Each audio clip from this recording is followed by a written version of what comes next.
Welcome to Theory and Practice, a podcast dedicated to decoding research in the field of speech-language pathology. We dive deep into the latest evidence-based practices, demystify and complex studies, and provide practical insights for implementing research findings in your everyday therapy sessions. My name is Sarah, a school-based SLP with a passion for intervention strategies, and I am John. I am a doctoral student specializing in AAC and research implementation. Join us as we unpack evidence-based practices and empower you to provide the highest quality care for your clients. As a disclaimer, this is just our personal opinions and thoughts. It is not meant to misinform or claim the intentions of the literature or publications. We also encourage you to read and interpret the findings independently.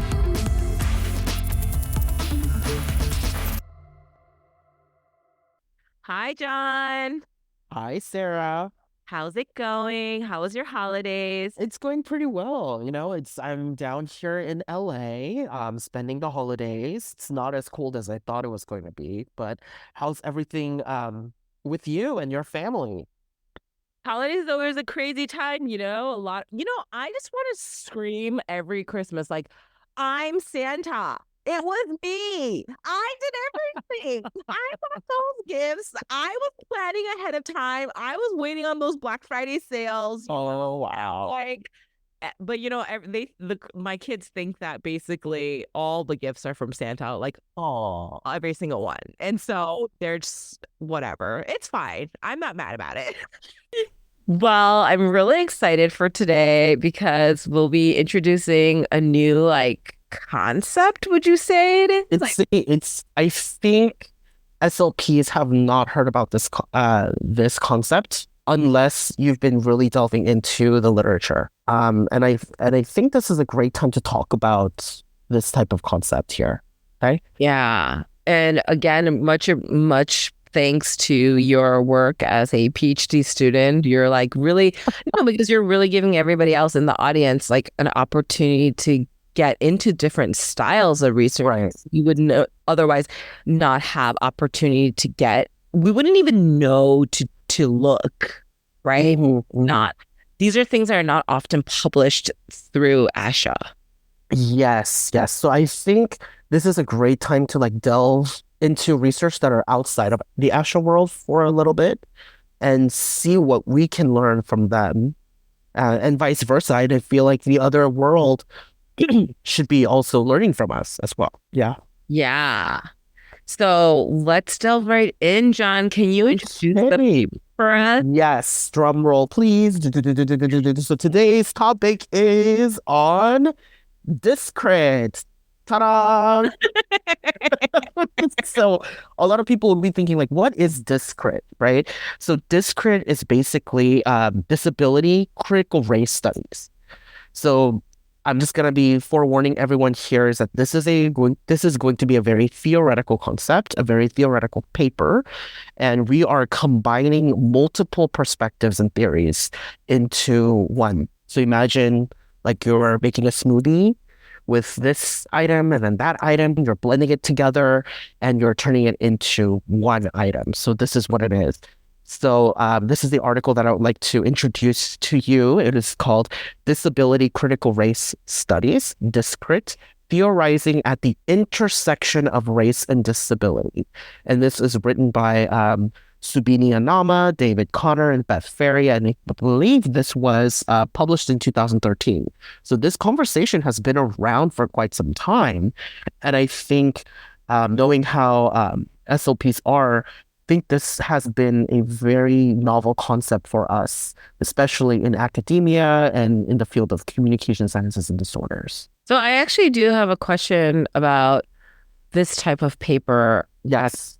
Okay, so when we say it's a theoretical paper, well, what is the difference? You know what I'm trying to say? What is the difference between a theoretical paper and the other papers that we would see? Okay, so that's a really great question. Okay, so a lot of the time, traditionally, ASHA papers are considered empirical data, right? We are conducting this clinical study, therefore, we did this and these are the results, right? That is very much ASHA-like. We have research questions And then we try to answer them through this clinical trial, clinical experiment, some things like that. This paper is more about it's about a theory. We don't have an empirical data that we work off of. We don't have a research question. Some do, but in this particular paper, don't have a research question. It's basically to talk about one particular concept, which is DisCrit, in a very theoretical lens. Okay. So it's not going to have the typical, like what I usually see in empirical data, which would be like the limitations of this study, or from like my findings from this study, or it's something like that. Right. So it doesn't have a method section. It doesn't have a participant section, right? Because in ASHA, we do have a participant section. We do have a method section. We do have a clinical intervention study. And then we do have an outcome measure. This one doesn't have any of that. It's just talking about this concept called DisCrit and how they are building their argument to say that this is a framework and this is a theoretical lens that we should be using. Okay. So tell me, John, what is DisCrit? That is a very interesting question. I'll be happy to look into that for you. So DisCrit is actually a framework, right? So framework of disability studies and critical race theory. And it's applying to education in general, right? So it's about in which ways the racism, disability, and ableism are kind of like meshed into this one thing, right? And it's talked about in how, teachers and practitioners like ourselves are using this in their conversation, how we're deciding IEP practices and our procedures of assessment and things like that, and also determining placements. They're all saying that it is all operationalizing under the two concepts, race and disability. So here's a question for you. Like, is this only for education? I mean, for this particular article, it kind of situates itself in education, but it can also situate itself into a broader lens like sociology. We can also look into psychology. We can also look into anthropology in terms of how societies view people with disabilities and how societies view people who have a ethnic background of its own. Okay. Mm-hmm. So it's a disability studies and critical race theory. Yes. So they kind of like meshed it together in DisCrit. So let me tell you the author's argument here is that historically, critical race theory scholars have only been looking at race itself, right? So race in terms of segregation, race in terms of, schooling, race in terms of the redlining, like those are all just centered around race. And then we have disability studies scholars. Disability studies scholars have only been looking into the civil rights movement, the disability rights movement, the neurodiversity movement, right? We talked about that in the previous article. And we also talked about like nothing about us without us. So it's very centered around the disability perspective and operationalizing under the two perspectives, which is the medical model and the social model, right? So what these authors are saying, the authors here, Subini Annamma, Beth Ferry, David Connor, they're saying that these two, race and disability, if you think about it, they're intertwined. Mm-hmm. This is not something that we should be separating. This is like, it's coming together. And we need to take into acknowledgement of that and how those two things, race and disability, come together causes more harm than good. I like that. So I guess like what I'm hearing you say is like, when I think about critical race theory, that and how it impacts education seems very clear, is much more clear to me. like this is very common. Even like the school to prison pipeline is a very popular one, right? I mean, we all know about, right? And I see critical race theory definitely within the scope of education, but I'm wondering more about this disability studies. I'm not familiar with it. So if you could tell me a little bit more also about like what is disability studies? Like what are they studying exactly? So you're absolutely right. So disability studies is actually originated in the humanities and social sciences, right? So they view disability in the context of culture, society, politics, right? And if we're thinking about how society and culture and politics are coming into play, we got to really look into like, is disability a disorder that needs to be fixed? Or is disability a part of who we are that the society needs to accommodate? So I think those are the two types of like those are the bigger question, and really looking at ableism, ableism as its own thing. So it kind of goes into the framework also of like neurodiversity, which we talked about in the last episode too. Mm-hmm. And like that neurodiversity would be kind of like housed under disability studies then. Well, if you think about it, I mean, neurodiversity is I personally would say that neurodiversity is its own thing because neurodiversity is pertaining to those who are neurodivergent. And then disability studies, I mean, the social model and the medical model, the disability studies are referring to all the other types of disability populations out there, right?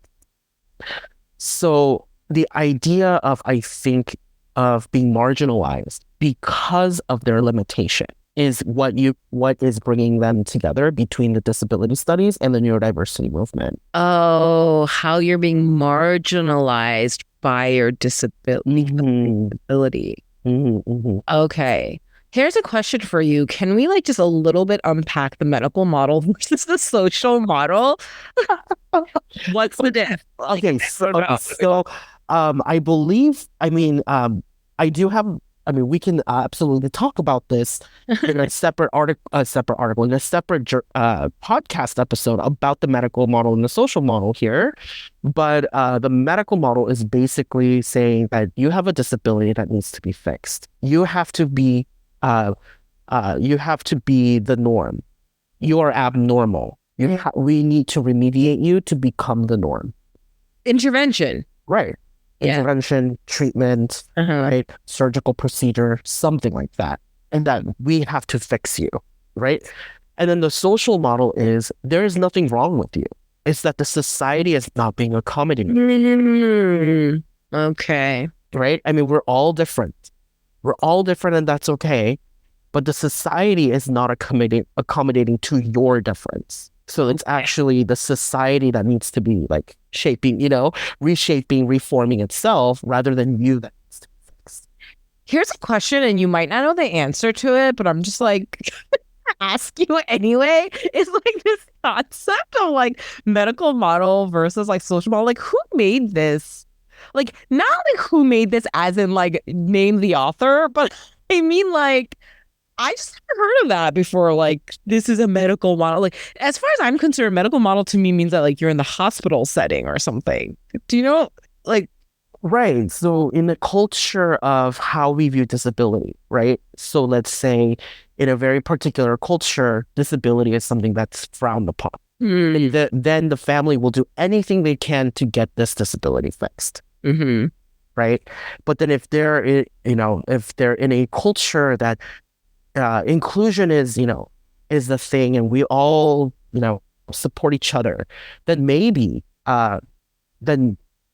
having that disability should be more of a society's job to be inclusive. So it really depends on the culture in itself, but that would be a really great leeway to look into the disability and the social model and the medical model of the disability perspectives. Yeah, because like at this point if the medical model is about intervention, then we're all under the medical model. Right. If you think about it, half of our profession is literally in the medical model. Which also dysphagia, like all those. Yeah. And it also coincides with the conflict that we know of in our last episode about neurodiversity is that like if there is no necessary like within this. So if neurodiversity is within the social model, right, that means that there is no problem with the person.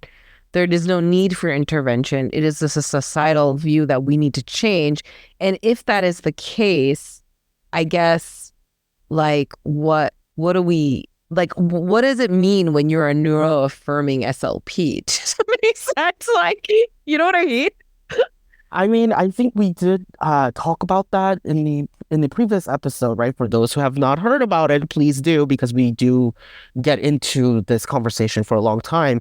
Is that I don't think we know what we're doing, or we know where we're going.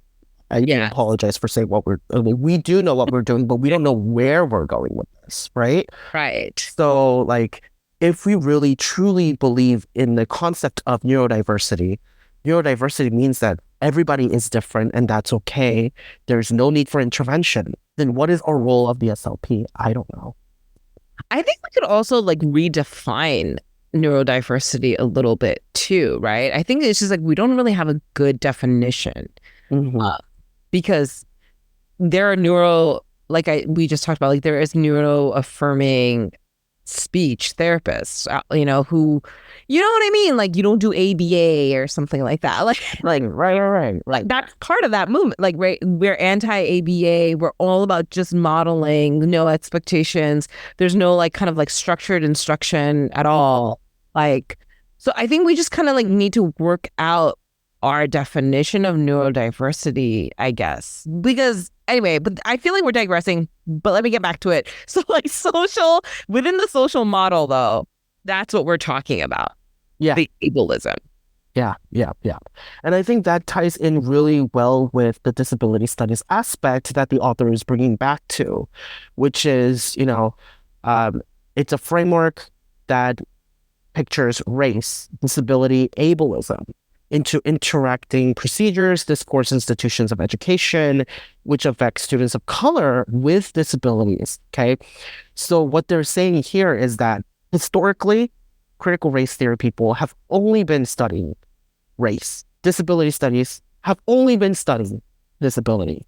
But what do you do when you have students on your caseload who are also identified with special education needs, like the 13 criteria of the IDEA, and also identifies themselves as a person of color or a person who speaks his languages other than English? They're saying now we have racism and ableism combined in the education system.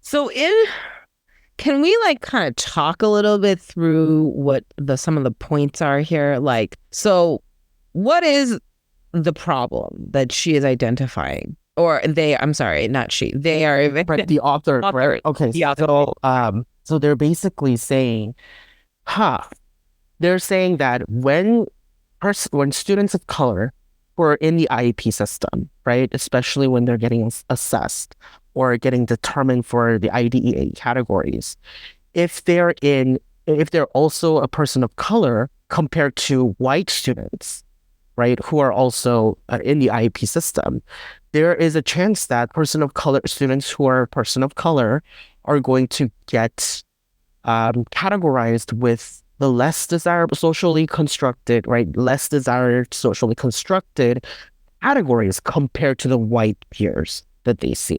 Now, this statement will cause a lot of contrasting issues, right?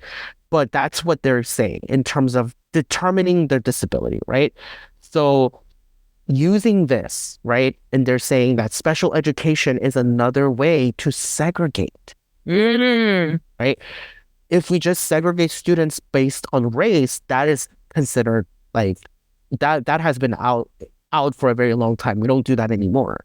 But we say we can use special ed and we can put students in self-contained classes. And we can say, because of this student requires this specific high-level intensive support, we're going to put him in there. And then these practices are now going disguised as special ed. And then we have more and more students of color that are being identified with that particular disability category.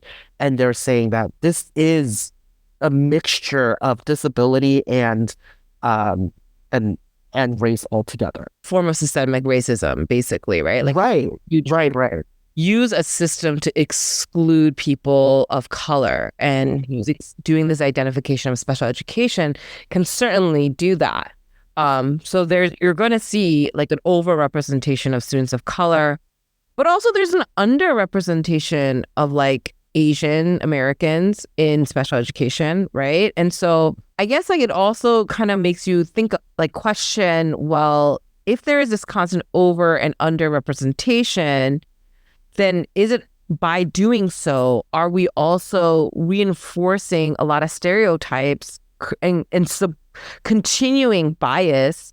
And then there's this ableist construct, right? Like we live in a society that is ableist, right? Where we're viewing disability as like negative. Employers or something like may not view that as a positive trait. Like you can bring something to table because you have Right. they look at it as like it's going to like hurt the company or something like that, right? Or like, you're making us use more resources than what we need to. Oh yeah, right.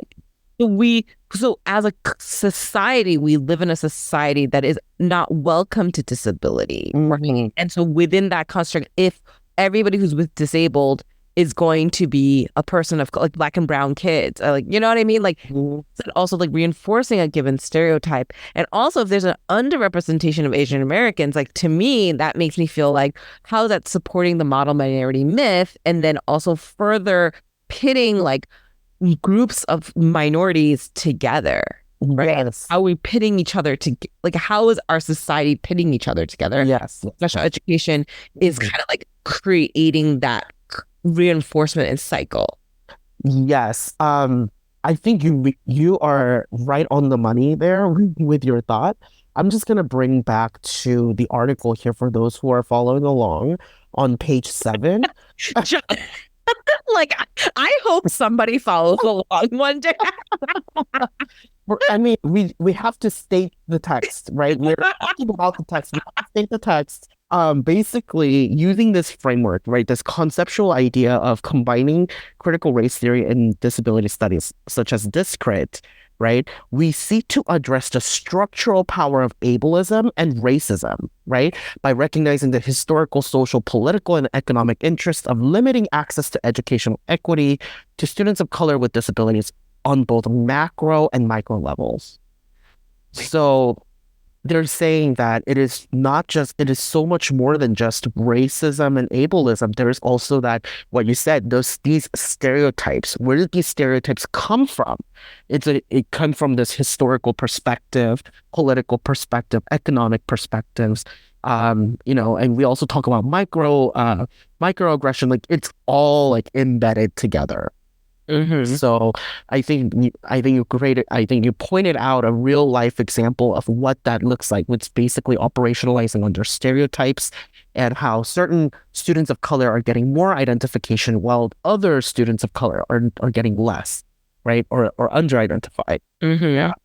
So just to move the conversation also along, like this was a very difficult article to read, right? Like it is. Yes. Yeah. And even for myself, who I do agree with like critical race theory and things like that, right? You know what I mean? Like I'm familiar enough, I feel like, with these concepts. But even while reading it, I was just kind of like, what are they trying to say? Like, what are we trying to get at here? Like, what are we trying to say? Because I think when you're reading a theoretical paper, you're not really looking for answers. Is that correct, John? Like, I don't know. Like, so I think this theoretical paper is basically introducing a framework, right? So if we're thinking about a particular theory, it is always going to be, we propose this type of perspective, or we propose this framework, right? And I think the authors here are trying to propose this new framework of combining the two fields, critical race theory and disability studies, together. And each section are trying to build their argument towards as to why this framework is appropriate to utilize. And I really struggled with walking through this paper because it was just connecting findings, which I find to be very different. Right? It wasn't like hey, let's read this research about this framework about DisCrit and why in which this is all like together. And here is some solutions. And I tried these solutions and it worked. Right. So now, We're empirical. Is that so now that's an yes. yeah. And so because I'm used to reading empirical papers, like at the end of it, I'm constantly looking for like, where's the practicality here? Like, where are we going with this? Right. Yeah. Yeah. But it never got there. Right. Because it's a conceptual idea. So It's an idea. it's an idea. It's an idea. And we agree with the idea, but then how you're going to roll this idea out is going to be up to you. Like, do you know what I mean? Like, it was like nothing solid, right? But back to what I kind of like, and I really struggle with that. I really had to, I had to read it again and just figure it out. And I do want to mention the Subudi does have like 10 tenets. Yes. The 10 tenets of DisCrit. And just because for like the, purposes of time and just, it's just so much information. We could talk so much about each tenet. But for today's podcast, I did want to talk about tenet 3. Okay. Right. And I thought this was really powerful. And it kind of goes along with what you were saying, John, earlier about like segregation. Right. And so this is a direct quote from the paper itself. It was like segregation, particularly of Black and brown students labeled with a disability, would be illegal if based upon race, but is allowed because disability is seen as a real rather than a constructed difference. Okay, so she poses that in tenet 3, and the authors are presenting that at tenet 3, and I agree. And then it goes on and goes at the end of that paragraph. It was moreover simply simply fixing the overrepresentation of students of color is insufficient if by doing so we still leave segregation based on disability intact. And I want to talk a little bit about what the authors mean by segregation based on disability. Yes. So it would be nice to have Subidi here. Maybe we can maybe we can invite her and have her thoughts. But in this case, I feel like just addressing the over-identification and under-identification, that is just the race part. Mm-hmm. But if we don't address the disability, that disability can be a vehicle for segregation, altogether. Right?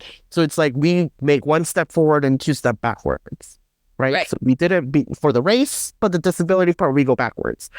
So we can definitely say like, oh, maybe this student A, let's say, student A is a person of color, but also has an IEP under IDEA category. Because of this disability, let's put him in a, self-contained classroom. Yes. And we can say we put him in a self-contained classroom because he needed this. He needs visual supports. He needs sensory input. He needs breaks, right? Rather than we put him in there because he's a person of color. Yes. And what we're also kind of saying too is that disability is being like putting somebody in a self-contained classroom is segregation in and of itself, right? Yes, exactly. Like it has, even if it wasn't a race issue, though we know that there's this overlap in race, but what we know today of the special education model is like, you need a diagnosis, okay? And in that, right, there is you can't just get special education services. You need to get a diagnosis, right? You get a psycho eligibility criteria. Yes, an eligibility criteria. You meet the eligibility criteria, then you receive all the IEP like accommodations, the modifications, and whatever. And depending on how much your needs are, that could potentially change it to shifting to exclusively being in self-contained classrooms. And sometimes once you're in these kind of classrooms, you really don't often get mainstreaming opportunities. They have like mainstream lunch, Yes. mainstream access. Yes. Oh, that is also something what we see in a lot of inclusion models have been that, John, right? Like Yeah. they're included in these like extracurricular activities, not academic activities. Right. And if they were in academic um, classes, like it's usually with like a one-to-one aid, and the one-to-one aid is going to like modify it for them, maybe, Mhm. right? If they're Mhm. that's another thing, right? Like the qualification might not be there to do that, right? Gen ed teacher and the one-to-one aid. So it's kind of like left to the special education teacher to be able to do all the modifications. So it's complicated system in trying to make an inclusion model work, right? And so oftentimes what we're seeing is that special education is a self-contained classroom. Special education most likely is going to be a self-contained classroom, right? Even in extensive support needs as well as moderate, mild, moderate, they're all in this separate track compared to gen ed, right? Although mild, moderate utilizes gen ed curriculum, but it's a separate pace in a separate track, right? Yes. So if you think about it that way, special education is an entity of its own, it's a segregated program, Yes. right? But then school districts or other programs will definitely say, like, we do this because the student needs the support, needs this, right? Yes. And so if within that special education now it's mostly children of color in them, we're also saying children of color need to be segregated, right? Like that's the premise of That would be right. That would be their main argument, saying like the over-identification. Like, why is that, right? Why can't students who are also white be in this classroom too? Yes, right.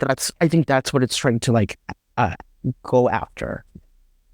And I think that when you think about this, so if you think about this is a medical, we're operationalizing under a medical model. That's why there's segregation.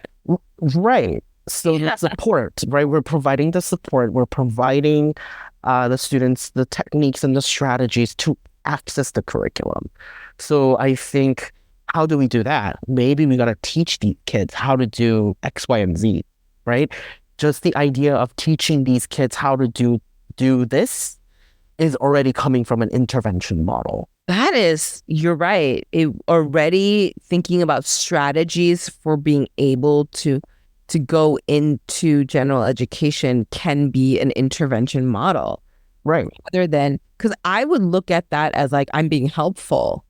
Like I'm teaching strategies. But the whole idea of ableism is also rooted in the fact that there's nothing wrong with them. They don't need to learn. They don't need to know. They can just be. Is that what you're kind of going at? So this is where I think this is a great leeway to really think about practice here. Mm-hmm. So in theory, they're saying that we shouldn't be doing this. We shouldn't be putting kids into separate classrooms. We should be all together, right? Theoretically, on paper, that looks great. But in practice, how do you do that? Like, will we have administrators who will back you up on this? Will we have teachers who are bought into this and willing to do this? Do we also have special education teachers themselves believe in this? Mm-hmm. And also the related service providers, are they willing to come into a classroom and do like, we're going to do a push-in speech services for everyone? Mm-hmm. We have yeah. Right? Mm-hmm. Like, what if you lead a lesson and say that speech therapy for everyone? Yeah. You know what? Like, so this idea, this concept that we're bringing up right now is the concept of a universal design, right? Like, isn't it like that? The universal design in this where we can create a curriculum in which meets the needs of everybody here. Right. So universal design for learning has that action. I think there's the three components here: action, expression, right? So what does that mean? How do we accommodate for all of those UDL components, right? So here's a question, John. So like, if you think about UDL, I also think about assistive technology, right? Yeah. So assistive technology is like, that has really opened up a lot of opportunities for a lot of our students who typically, like back in the day, if you were having trouble reading, you just kept trying to read. Like, right? And like, but now there's like all these like like a C pen that you could, it reads aloud when you on textbooks, right? You like retext, everything's also digitalized, where like textbooks are now digitalized as well. And so therefore, though textbook could read aloud on your computer, laptop, all students now have access to like a Chromebook or some sort of a laptop. Right. And so that really does open a lot of doors for being able to be included, right, in a gen ed classroom. We have word prediction. You can like write an essay, just Google Docs, share that with your teacher. And, you know, there's no real reason to, it's not the same as like when we were growing up, for sure. Like I didn't have word prediction. I had to memorize how to spell. Yeah. And if I spelled it wrong, they were like, you got a point off for not spelling it right. Like, you know what I mean? Like, right. It was very difficult, you know? And so I guess like what I'm trying to think about with like, would assistive technology be considered something like that, be considered ableist? So is that intervention? Do you know what I'm trying to say? Yeah. So it depends on how this is utilized. So for example, if everybody has a Chromebook, right? And we can say your assignment is to find a Google image of, you know, of what you think this is, what you think this topic that we're talking about is. That is not, you know, that is like open for everybody, right? And when I'm looking into the 3 components, there is a form of engagement, right? I can go on the Google website and engage with the content that way. There's also representation. I can find pictures, images, and videos and memes, action and expression. Because of that, I am expressing this content in my own way. In that way, yes, it is providing access. But if we're saying, use this computer to write, there is no flexibility now. We're all writing this essay. We're not doing a video recorded response. We're not doing a presentation. We're all doing a paper assignment instead. That is an ableist perspective. Oh, interesting. For me, you know? Yeah.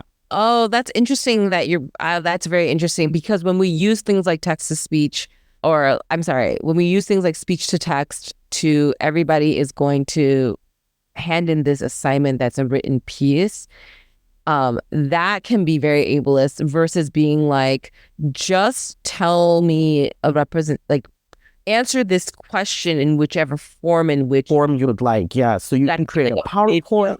Yeah. PowerPoint, you can record yourself. You can do a video response, or you can do an interpretive dance. You know, I've had someone who rap about this. You know, like we're using like technology to open up various avenues. Like as long as you're addressing the question, I'm good. Okay. And as long as you're able to justify what you did, I'm great. Compared to everybody's going to write me a 15-page paper. I understand. You know, like that's a question that I have though, is that like, what if you're teaching writing?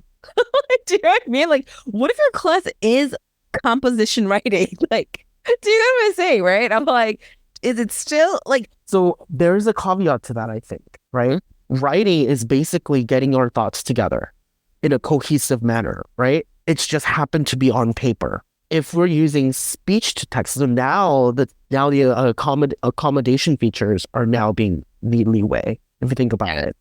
So now instead of writing, what if I have all the thoughts in here, but I have, you know, my spelling is atrocious. So I have speech to text or the Google Voice, right? The Google Voice typing, and just, you know, you talk about it, it then writes it up.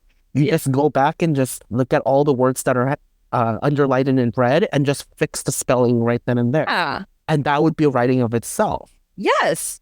So I'm wondering if that is acceptable, is my question. Like, if you are utilizing all of these additional assistive technology tools for writing, and then would that be considered like intervention where it would be ableist? Do you know what I'm saying? Like, I don't know. I think it still restricts I honestly think it still restricts the student to follow this one particular format. It's the format that's the issue. I honestly think so. I'm not a UDL expert. However, if we're following the UDL components, right, which is engagement, representation, action, and expression, how are they providing action and expression on a paper? How are they choosing their own form of representation? How are they engaged with this content? If you think about, they're just using speech to text to, to type their paper. It's not, it's not their version of representation. Maybe the content is, but we're all following that one form of representation. Action and expression is only through words. Engagement is only going to be through the computer. So yeah, so like these are things that we would have to iron out if we were to try to like do this UDL model, which seems to be, in my opinion, when I read that statement, right? Fixing over representation of students of color is insufficient if by doing so, we still leave segregation based on disability. So if there's disability segregation, then it doesn't really solve anything, right? Even if you don't represent.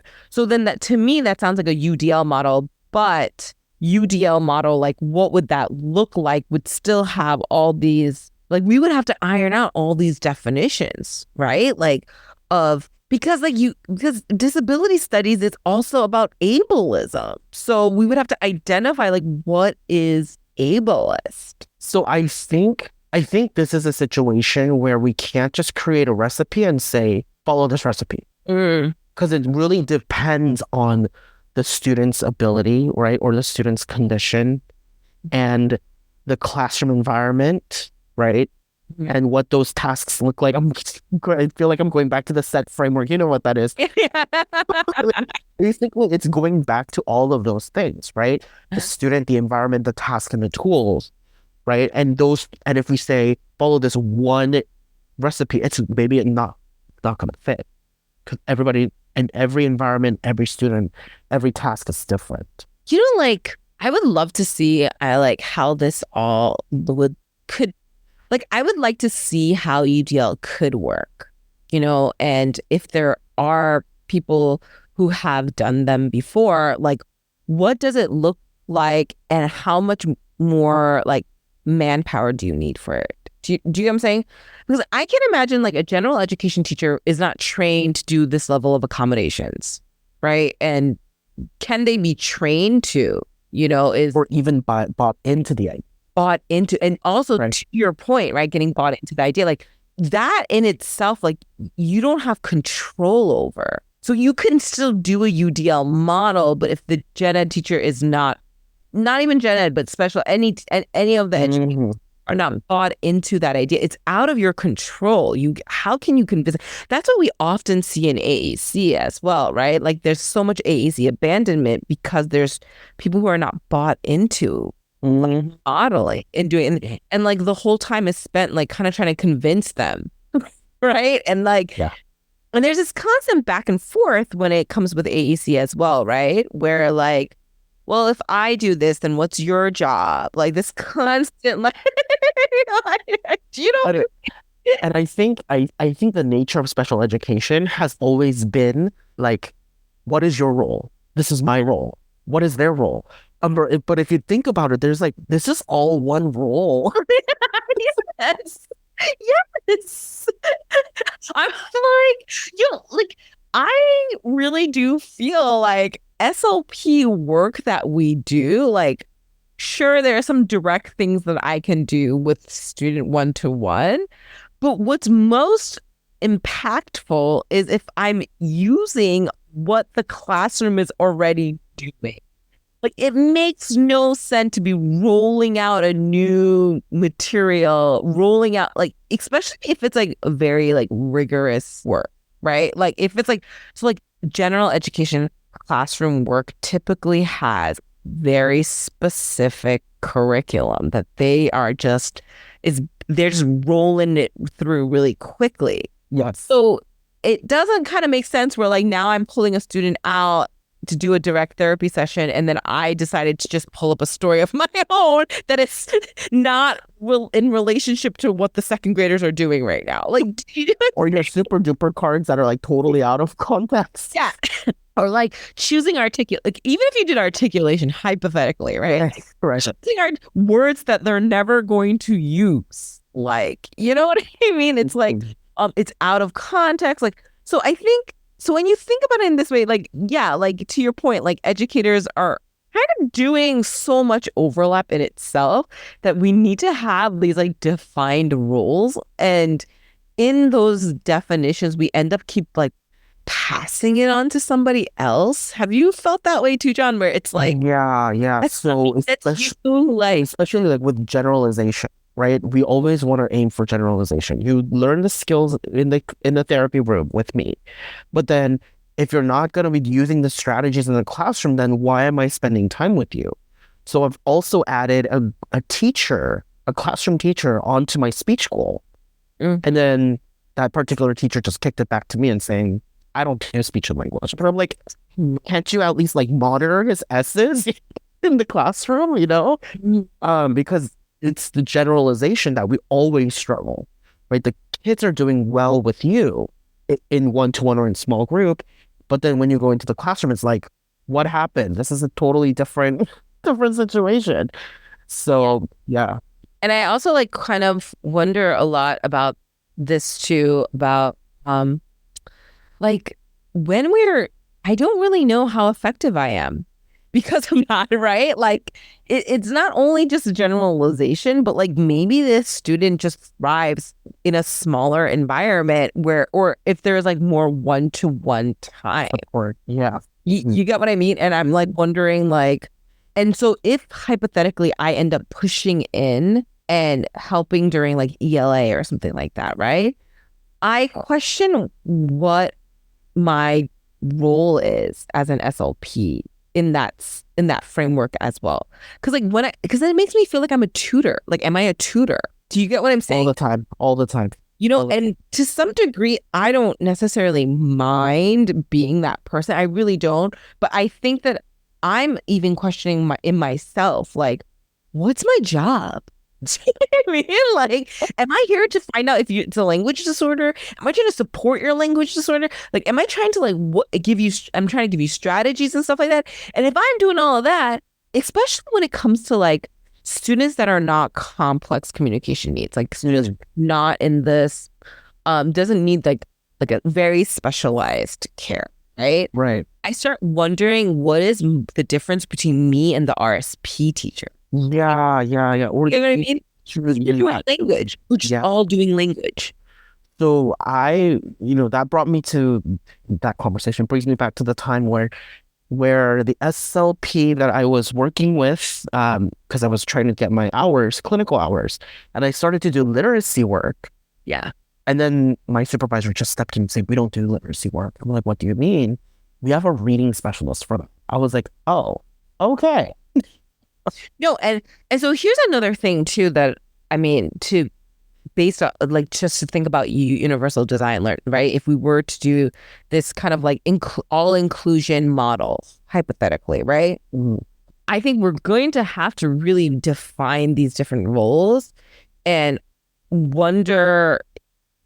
I wonder if you like in my head, I'm thinking like, let's say my school, for example, like my elementary school, right? If I took on the entire first grade class, right? That would be my entire caseload. Do you know what I mean? Like I can't do second grade. I can't do third grade, right? I would only be able to do first grade, right? And then if I did that, then that means that per grade, you will need an SLP then.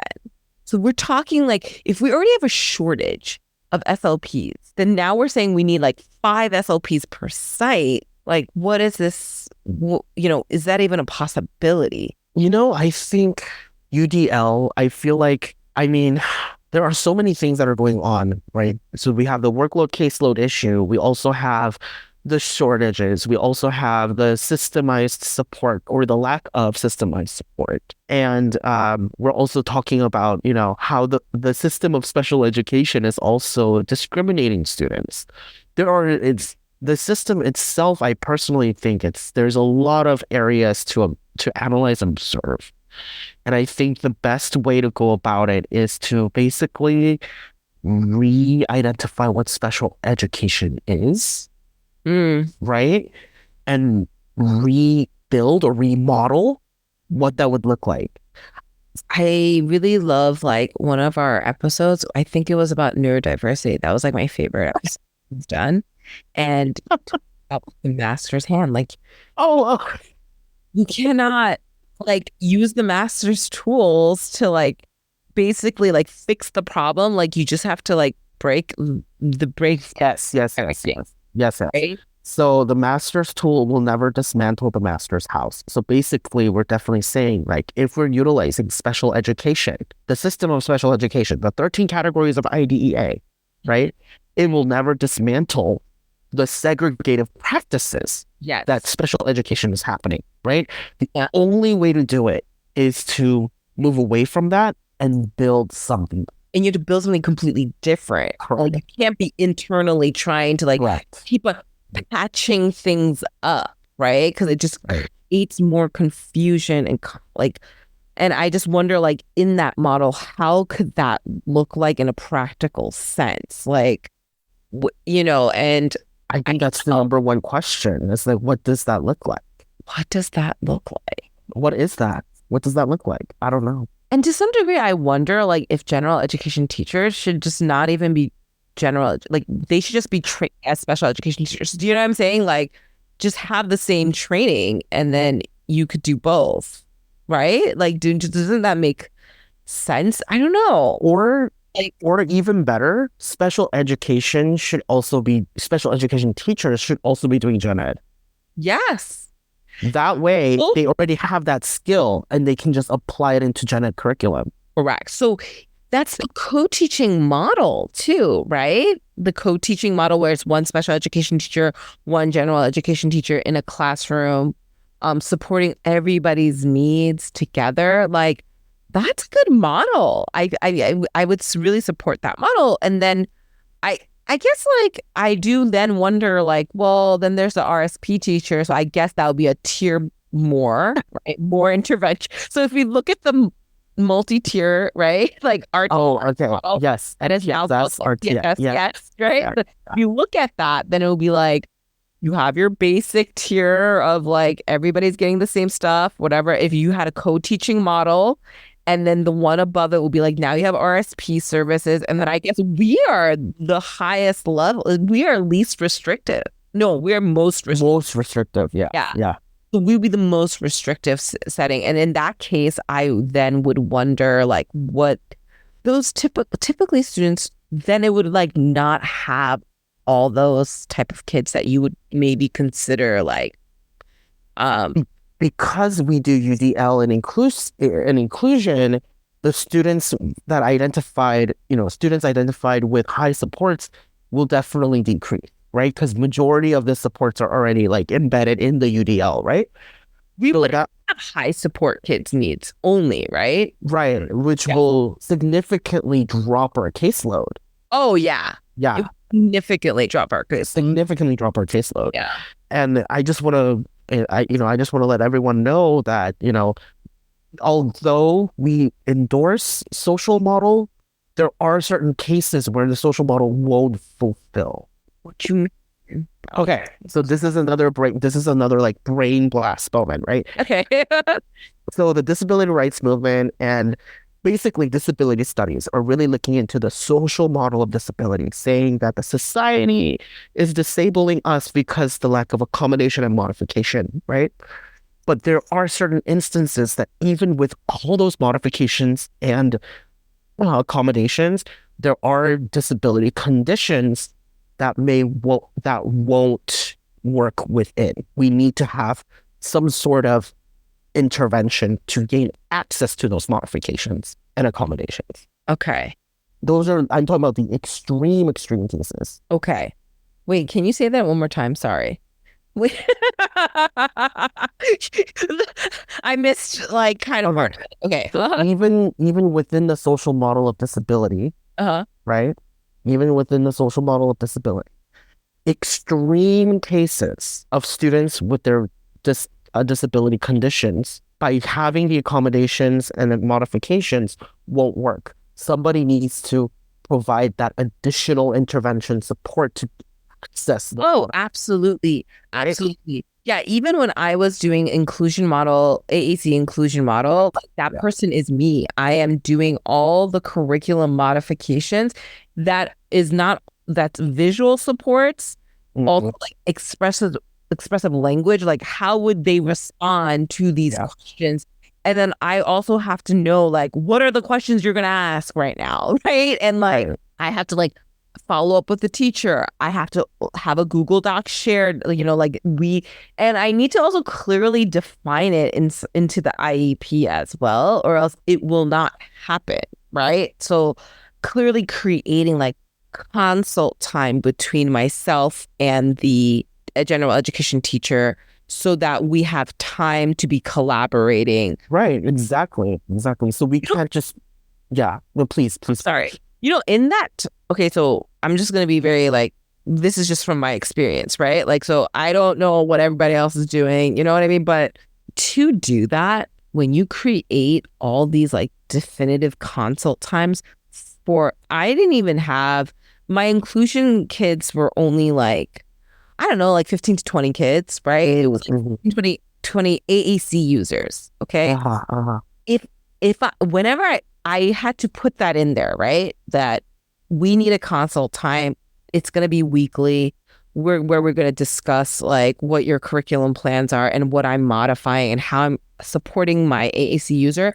And then like, like providing like symbol phrases onto, you know what I mean? Like we have to work on that me and the student needs to work on those things together a little bit. And then I send them into gen ed, right? Like that's not going to be right. But even in that, it was really difficult for the teacher to make time for me. Yes. My schedule was a little bit more flexible, right?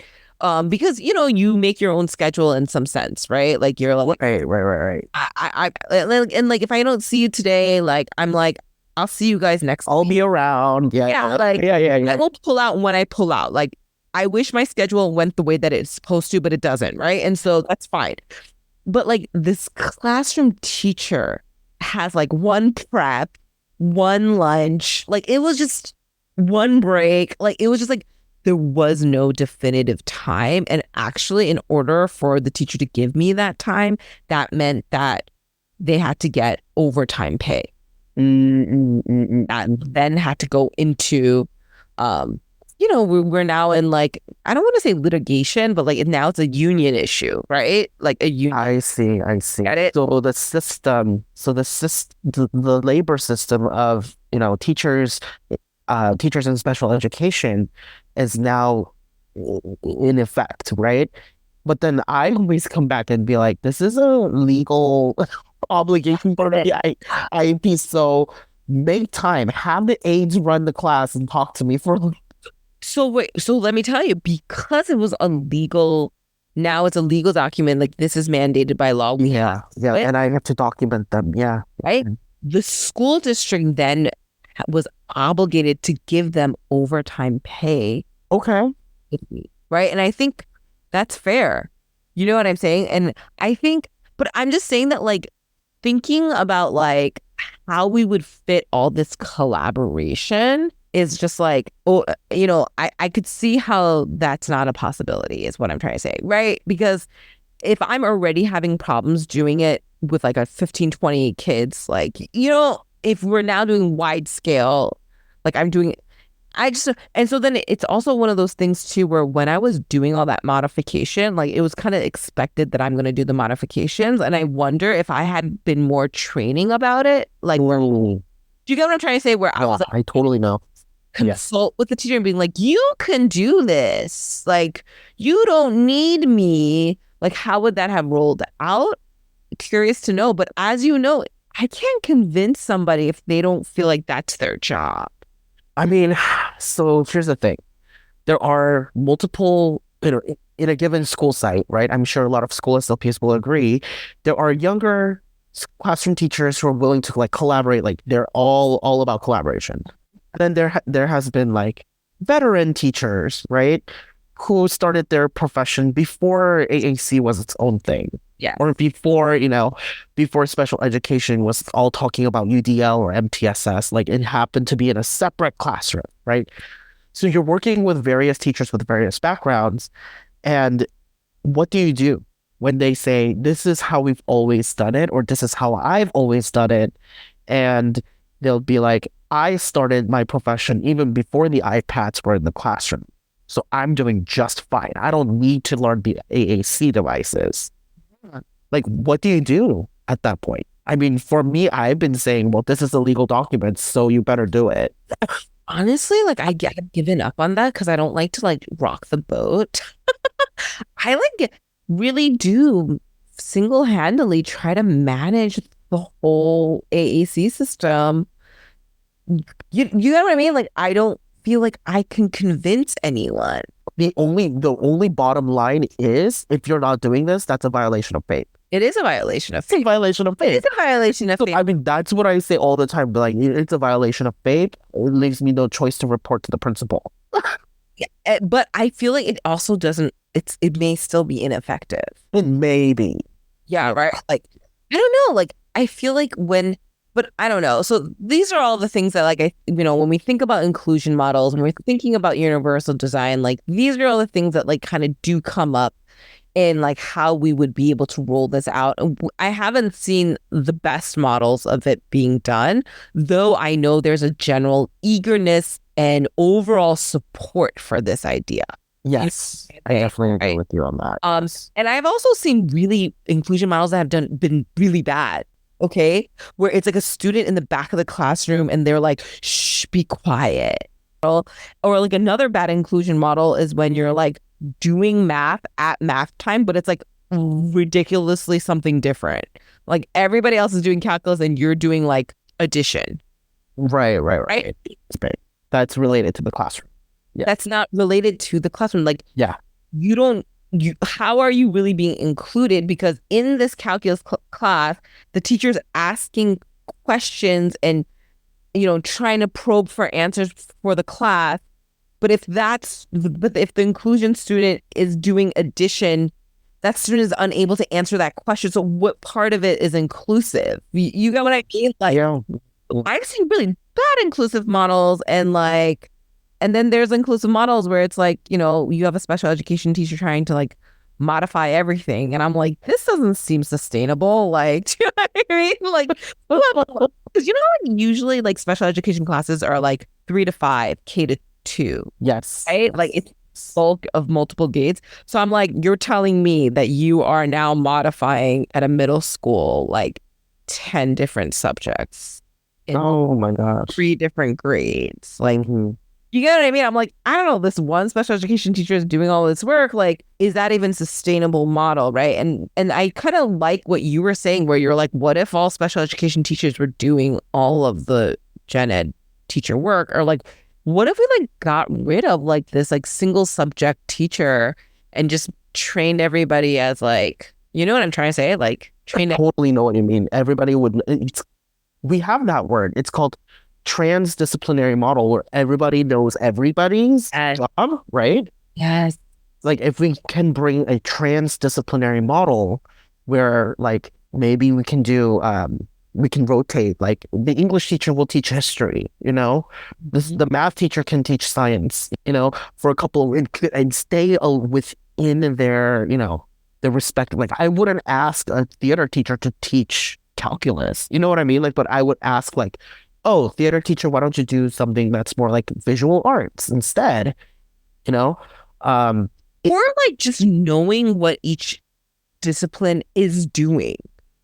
Right. Like, right. Like, just like if I know what the ELA teacher is doing, then I can do that. Like being on the same page on, like, or like if you know what the math teacher is doing, but you still have like social studies or something going on, right? Right. How can you still embed social studies into the concepts of math, right? So you're still reinforcing these different disciplines within a day, right? So right. Not just this. If you think about segregation too, like I feel like classroom subjects are segregated too. Like why is it like so? Because if you think about reading too, like reading is happening in everything that we do. So then it's like, why don't we just know about like everybody should just know how to teach reading, I feel like. Yeah, because now at that level, they're reading to learn. They're not learning to read. Yes. Right? Yeah. Like if you already know how to teach instructional like reading, so if you have a math word problem, you can still kind of like help with breaking down some of the words too if you knew how to do word attack. Right, exactly. Anyway, John, well, thank you for sharing your DisCrit. Of course, this is a very heavy topic. I know it is a very radical stance of combining disability and race together, but we have to come to an understanding that we have students of color who are in the special education system, and some of these decisions that we make in terms of placement, eligibility criteria, services, right? And supports are all, maybe we have to have a deep look within ourselves and say, is this a mix of racist perceptions, along with ableism? So I think this was a great eye-opening conversation for sure. And I think like what's really really like takes it home is that like you cannot only do, overrepresentation work. Like you can't only be looking at racism and then not think about the segregation that's happening in disability too. Like they are hand in hand, right? Right. Like for a speech therapist, for example, like you can just, consider this whole, oh, is this a language versus disorder? And you could try to help with the overrepresentation, but is that enough? Like probably not, right? And also when we think about critical race theory, like there's a lot of reasons also of this overrepresentation that is maybe not also written in this single paper as well, right? About special education and how that is happening. So yeah, like I want to learn more about this and learn more about disability studies specifically. I feel like I don't know that much at all about it. I feel like a lot of SLPs are in that initial stage, maybe, or some may have not heard about it, but disability studies is out there. And there is actually called the Journal of Disability Studies. So we will be happy to delve into that if you'd like, Sarah. Yeah, I'm so interested in learning more about disability studies. I want to know the historical context around it, especially, and like the sociological views on the way that our culture and society has moved towards that. So yeah, well, thanks, John. I appreciate this time that we got to spend together as always. And as always, we always end our podcast with like more questions than we have answers for. Yeah, exactly. So that is the very nature of our podcast, though. It is not to inform. It is not. It is not to like, and it's also not to misinform. It's a place of questions and thoughts, and just to get people, also other people's perspectives. So if people want to also like share what they think, we would love to hear from the audience and from other SLPs who are in the trenches with us. Sounds great. I appreciate you for the conversation. Until next time, everyone. All right. Bye, guys. Bye.